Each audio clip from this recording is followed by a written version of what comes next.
Everybody. सो आज की ये रीडिंग उस सिचुएशन के लिए है जहाँ पे हम बिल्कुल हेल्पलेस महसूस करते हैं, हमें लगता है हम किसी मुसीबत में फंस गए हैं।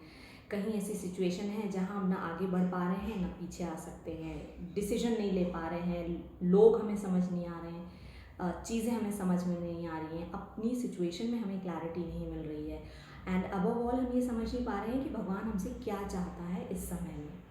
ठीक है, तो आज की ये रीडिंग उस सिचुएशन के लिए है। So here I have 3 cards, 3 cards हैं, इनमें से आपको एक पिक करना है और वो आपकी गाइडेंस होगी आपकी इस सिचुएशन के लिए। So card number 1, card number 2 and card number 3। Okay, so card number 1। देखो, पहली चीज़ तो ये है कि इस सिचुएशन में आपको भगवान के ऊपर से विश्वास नहीं उठाना है या नहीं छोड़ना है, उम्मीद नहीं छोड़नी है। इस कार्ड को देख के मुझे लग रहा है कि आप काफ़ी डिप्रेस फील करते हैं, आपको लगता है कि अब मेरी सिचुएशन में कोई उम्मीद नहीं है, कैसे होगा, क्या होगा।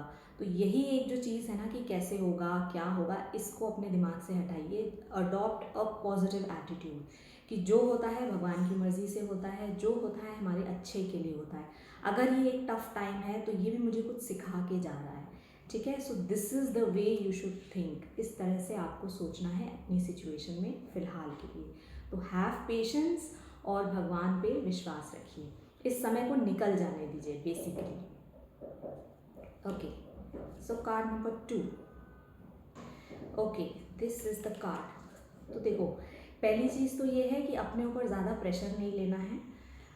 जो ड्यूटीज़ हमारी नहीं हैं वो ड्यूटीज़ हमें पूरे करने में नहीं लग जाना है। अगर हम डेलीगेट कर सकते हैं अपनी रिस्पॉन्सिबिलिटीज़ तो बहुत अच्छी बात है। जो लोग आपका हाथ बटा सकते हैं, आपकी रिस्पॉन्सिबिलिटीज़ शेयर कर सकते हैं, उन लोगों का साथ ढूंढिए। ठीक है, और बहुत इस तरह से नहीं जीना है कि अगर ये पूरी दुनिया मेरे ही वजह से चल रही है, अगर मैंने छोड़ दिया तो कौन करेगा, कैसे होगा, कैसे सब चलेगा। Sorry, it doesn't happen this way. जितनी हमारी ड्यूटी है, जितना हमारा फ़र्ज़ बनता है और जितनी हमारी कैपेबिलिटी है, हमें उतना ही करना होता है और बाकी हमें ईश्वर पे छोड़ देना होता है, समय पे छोड़ देना होता है। Okay, so this is how we must think in this time. Okay, so card number 3। Okay, अपने इंट्यूशन का इस्तेमाल करिए। आपको क्या लगता है, ठीक है, आपको क्या लगता है कि सिचुएशन क्या है, और जो भी आपका गट इंस्टिंक्ट आपको इस वक्त बोल रहा है ना, वो ही सही है, पहली चीज़। दूसरी चीज़ ये है कि किसी पे बहुत जल्दी विश्वास मत करिएगा कि आप इस वक्त जो भी आपके सामने कुछ लेके आ रहा है, कुछ लेके आ रहा है इन द सेंस फिजिकल चीज़ नहीं, कोई आइडिया या कुछ भी प्रपोजल और एनीथिंग, तो वो चीज़ आपको बहुत तोल मोल के लेनी है। आपका गट इंस्टिंक्ट, आपका इंट्यूशन आपको क्या कह रहा है, उस चीज़ पे ध्यान देना है and then you have to accept. ठीक है, और दूसरी चीज़ ये है कि सबसे ज़्यादा ज़रूरी इस वक्त आपका सोचना है, और लोग क्या कह रहे हैं, सिचुएशन सामने से क्या दिखाई दे रही है, वो चीज़ पीछे है। आपको अंदर से क्या लग रहा है, आपको क्या लगता है कि आपके लिए क्या सही है।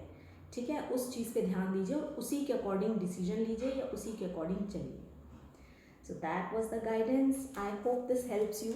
आई होप आप रिलेट कर पाए होंगे। जो भी कुछ है मुझे कमेंट्स में ज़रूर बताइए। I will be happy to know. I will wait to read the comments and I'll come again very soon with many more readings. Till then, take care and all the best.